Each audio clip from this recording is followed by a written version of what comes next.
Last షాట్లో చెప్పాను కదా, మా సిస్టర్ అయితే ప్రెగ్నెన్సీ కోసం మంతెన గారి డైట్ ఫాలో అవుతుందని. తను అలాగే ఫాలో అవుతుంది.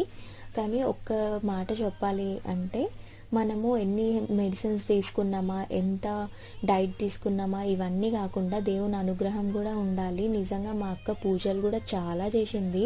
సోమవారం శివుడు అని, మంగళవారం సుబ్రహ్మణ్య స్వామి, బుధవారం వస్తే వినాయకునికి, అట్లా థర్స్డే సాయిబాబా, ఎన్ని పూజలు చేసింది, ఎన్ని వ్రతాలు చేసింది. త్రిమూర్తుల వ్రతం అని, అష్టోత్తరాలు చదవడం, నిజంగా చాలా తన పూజలు, తన వ్రతాలు, తన నోములే తనకి ఈ ప్రెగ్నెన్సీ వచ్చేలాగా అనుగ్రహించినాయని నేనైతే స్ట్రాంగ్గా బిలీవ్ చేస్తా.